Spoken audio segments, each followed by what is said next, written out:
My next guest is coming off one of the best fights we saw this year in the Octagon, getting it done over Tatsuro Taira in the main event of UFC Vegas 98. It's Brandon Royval back here on the program. Brandon, how you doing, man? Hey, thanks for that. I feel like I've gotten that a handful of times so far. Like, we've had one of the better fights. It's crazy. I didn't really think so. Really? Okay. Well, let's start there. Why did you not? I mean, obviously you would have liked to finish or, get out of there quickly, but why didn't you like that fight? I don't know, man. It's not that I didn't like the fight. I feel like there's some certain hand combinations I put together pretty nicely, which was pretty cool. Other than that, man, maybe I just expected a whole different kind of fight. If I'm being honest. Maybe it's just what I expected from the fight and what happened. So what? How did you expect the fight to play out? I mean, obviously you felt like you were going to win. That happened, but how did you envision the fight going prior to going into it? Oh, I definitely thought I was going to steamroll him. I thought it was going to be a not close fight at all. So, and like, Tatsuro's gotten good, man. Like I said, I've trained him a handful of times. He's definitely stepped his game up, and that kid came to fight. And I know this is something you talked about with Ariel, but I couldn't believe you were a plus 300 underdog. Like, you just beat Brandon Moreno. Like, I could understand if, you had some underwhelming wins, and I understand Tyra was undefeated, but to me, like, it was such a big jump up in competition. Was that also part of the reason why in your head you're like, I gotta make a statement here, because the odds makers, they got this one wrong? Yeah, well, I mean, I'm always the underdog, so I don't really care that much. But that being said, is like, there's always like a chip on my shoulder that I think comes with all that, where I'm like, I'm gonna ruin everybody's parlay, and like, I really have a lot of that when I walk out there. I'm not gonna lie. This ended up being a split decision. Were you worried at all when it went to the judges? I think most people watching at home felt like you did win, but was there any concern about that? No, I thought the rounds were obvious. I thought the rounds that I won were obvious, and the rounds that he won were obvious, and I thought I won 3 rounds. It was funny though. I remember going back to the corner, and they're like, "It's 2-2," and I'm like, "Oh shit, it is 2-2," because I was like, I got to knock him out in the 5th round. I was thinking in my head, I'm like, all right, I got to knock him out. I got to finish this fight. And then my cornerman said it's 2-2, and I'm like, oh, dang, it is 2-2. Yeah, I forgot. Yeah. Okay, got a bit of a cough there. That Colorado weather getting a little colder, I guess? Yeah. I actually was getting sick the day of the Tyra fight, man. I felt like I was like, my throat's like itchy, and I was just trying not to think about it. But, yeah, I kind of had a little something come on the day of the fight, if I'm being honest. Okay, get some peppermint tea or whatever's the remedy for something like that. So we talked about it there, right? Like, you felt that this wasn't maybe your best fight, but everyone loved it. It was, like I said, it was one of the fights of the year. With all that in mind, where would you rank that win in terms of career highlights? Because I think that's one of your most entertaining, notable wins that you've had in terms of flyweight division gets a bad rap. I think you put the flyweight division on the map and got people excited about the division. I would say probably like my third highest win. I'd say. Yeah. I'll put Moreno, Kaikar, France, and then that one. Yeah. Okay. Fair enough. One thing cool that I saw after the fight, again, in your interview with Ariel, was that you actually gave some of your, I don't know if you gave the whole bonus money, but a good chunk of your money to your coach. You wanted him to get paid. He's been helping you out for a while in terms of camps and everything, right? Yeah. And it's like, you cut 10% of your check to the gym, and then my gym doesn't pay him not my gym. Right. Someone else's gym, and now don't pay them, or pay their coaches. So it's like, if you're not paying your coach and nobody's really like getting a benefit there, then it's like, you know how many like big name gyms, you know how many fighters come out of that gym. It's like, yeah, one coach don't have time for everybody. So it's like, if you're not spreading the wealth, then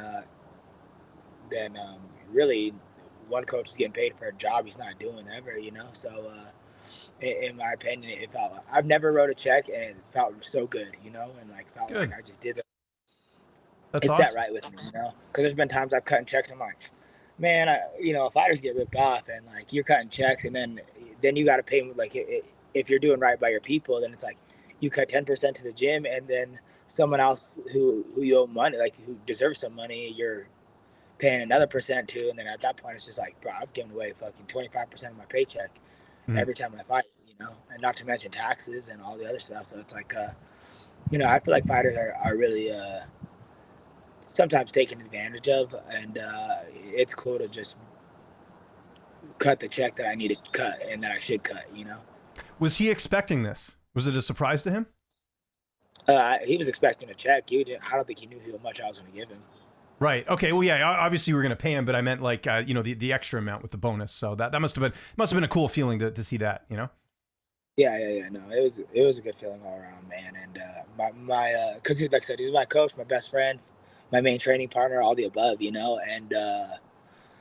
and he just got married, just had a kid, and it just all feels so good. And it's been a while that it's been like this, that he's done your game plans. You said a couple years, right? If I'm not mistaken. Oh, like I would say close to like 3 or 4 years. Yeah. Wow. Okay. And just to be clear, you didn't have to pay a gym fee, right? Because you're the raw dog camp, so you probably pay yourself that 10%, right? Yeah. I mean, yeah, I guess so. So that must have been nice not having to pay that extra money. You can pay your coach in full and then, keep the rest. Yeah, exactly. So what are you going to be doing with some of the extra money you got? I mean, everything's kind of going to investing because, your boy hates paying taxes. So buying buildings is really what I need to be doing.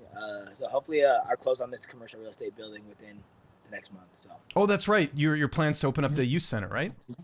Yeah. Just buy something permanent. It's right in the heart of Denver. So as far as real estate goes, if worse comes to worse and I end up going broke or something happens, I still got a building that I can rent out. Yeah, no, it's smart. And again, something that I know you're very passionate about. For people who don't know, I know you've always worked with sort of youth and troubled youth as well. So that's good. You're kind of still keeping that up, which is great. So I mentioned everyone loved the fight. What's been the feedback like on social media? Because again, everyone was raving about that performance.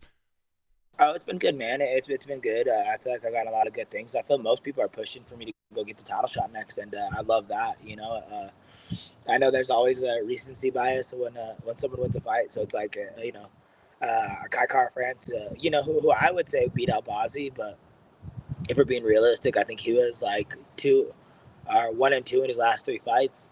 But he wins a fight, and then they're like, let's give him a title shot. And I'm like, whoa. I mean, still technically got kind of 2 losses his last fight, but I mean, yeah. It's that recency bias, So I knew I had to go out there and do something, and maybe they'll be talking about me, and that's been the case so far. So I'm super excited.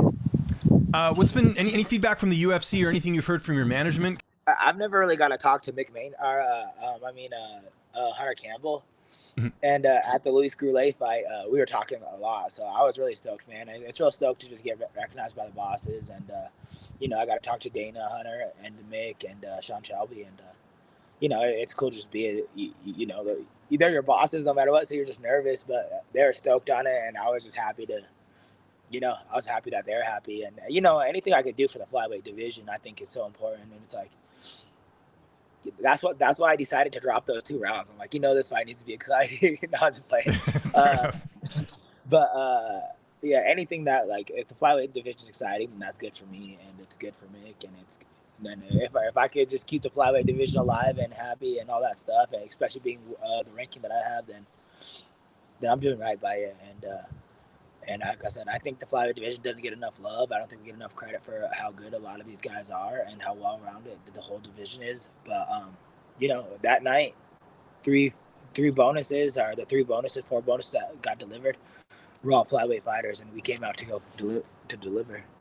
I know you've been asked this before, but obviously Pantjoa now fighting Asakura. Are you a fan of fighters from other organizations getting an immediate title shot, or do you think he should have had to have like a fight to get the title shot? I mean, it just depends the scenario, but like Gilbert Melendez, I've never been so happy someone got a title shot. I think they're bringing Diaz over for an immediate title shot until he missed the weigh-ins, right? That's true. Yeah, I believe so. Yeah, if I remember correctly. Yeah, that was dope. I wish Pettis got the first title shot, but that Frankie Edgar trilogy was so sweet. Mm-hmm. But yeah, I mean, I am, man. I really like it. I think Asakura is sick. I've been watching him for years. I didn't know he's going to drop back down to 25, but but good on him, I think good on him, good on the division. And like, I think it's just sweet. Like, I think it's just cool opportunities, and any time to just throw someone else in the hat, I think it's a great idea. When Mighty Mouse came to Colorado, or like the last couple months when he did his retirement, I swear I thought he was, because he was doing like a speech, and I'm like, oh, he's coming to the UFC, which is like a dumb way to use your platform. I don't know why I didn't assume he was retiring, but like I just assumed he was going to the UFC. So I was pretty stoked that could have been a possibility, but I don't know. There's a bunch of good smaller guys outside of the UFC that I would love to see in the cage. Who do you think wins that fight? Having been in there with Pantjoa and watched Asakura in Risen, who would you give the edge to? I think that's a coin flip. I think the way Pantjoa fight's so dangerous, and it's just a matter of time before something happens, and he plays with fire no matter what, and I think he hasn't been burnt completely yet, but he's taken a lot of damage in the last handful of fights. Walked into some big shots, and in my head, it might just be a matter of time before someone puts him out. But that guy's the Terminator, and if that fight hits the ground, I think he has a crazy advantage over Asakura. So if that fight slightly hits the ground, I don't know what Asakura is doing as far as cage wrestling goes, but that's a big difference from coming to open mat wrestling to cage wrestling, and Pantjoa's just really good at that. He'll jump your back on the cage. He'll do a bunch of little stuff like that. So I could see it going either way to me. I could see Pantjoa getting sparked, walking into something vicious. I could see him choking him out without getting hit and without even anything else happening, Would you want to be, if the UFC offered it, would you want to be the backup for that fight? Because at least that's in Vegas. It's not like, somewhere like in, a different country. Oh, absolutely. I know. I think they need a backup for that fight. I think Asakura hasn't made weight yet. So it's like he hasn't made flyweight in years. So yeah, that's a big thing. I noticed that. Yeah, because you're right. Like he hadn't fought flyweight in a number of years. A lot of his fights have been at 135. So that's another interesting thing to keep in mind. If he can't make the mark, depends how much he would miss. But it would be good to have a backup. I'm considered a pretty big flyweight too, and I know for myself, the last pound, like to get to 126, the 126 and a half, the half sucks. Like to get to 126 sucks. The rest of the weight's not that bad. To get to 125 really sucks. That extra pound sucks, and I've done it for years. I've been the backup, and I've had a title fight, and I was just kind of preparing. So most of my weight cuts I actually cut down to 125 just to make sure I'm doing it like with ease. But the last bout's not easy. So it'd be interesting to see if he can get that weight off completely, and if he can, I'll be ready. There's been some talk about maybe Henry Cejudo moving down to 125. Do you think that's just wolf tickets, or do you think he will actually do it? Because that would be another interesting addition to your weight class. I think I don't know, man. I don't think he does. Personally, I kind of feel like he doesn't really. I really don't feel like he does, but I like the idea, man. I would love to. If they're not giving me a title shot, I'd love to be the one that meets him. Yeah, I would love to be welcomed back to 125. I think every time I've seen him, he looked a little big, man. I don't know if he's making weight at 125 anymore. Mm-hmm. And I know he struggled before, but I feel like I'm one of the fastest in the division, and he didn't look that fast to me last time he fought. So I'd love to meet him at 125. How would that fight go stylistically? His wrestling with your, obviously you got wrestling, you got everything. So I mean, how would that stylistically go? I would definitely be worried about the takedown, but there's a big reach and height advantage coming my way, and I think I could just walk him right into a knee viciously. What do you got planned the rest of the week? Again, you had a lot going into this camp and everything else. What do you got planned? I'm gonna go volunteer tomorrow. I'm gonna go volunteer at my niece's school. She always wants me to go, trailer. So tomorrow I'll be at my niece's school all day, and just hanging out with bro. Today we're gonna go up to the mountains and just see, like, because it's October out here, and the leaves are all changing. So it's a real pretty thing. So just trying to have a little bit of peace before I get back into the chaos of things of life and being a fighter. I know you're not paying attention to hockey that much, but did you see your Avalanche? They're struggling, man. They're one of the worst teams in the league right now. They're 0-4. Are you aware of this? Hey, man, I feel like Denver does such a good job at having a champion a year. I need the other teams to fail, so this could be my year this year. You know what I'm saying? There you go. Yeah, exactly. Yeah, boost it up. It's mainly goaltending. Their goaltender hasn't been playing very well. Georgiev, the Russian guy. So hopefully they can figure that out. And Brandon, appreciate the time, man. Enjoy the victory week. I'm sure we'll talk before the next one. If there's anything you want to mention, any sponsors, social media, anything like that, I'll give you the last word. Yeah. Thank you to EAP Glass always. I really wouldn't have a life without them, so I appreciate them completely. And thank you, bro. Thank you for your time.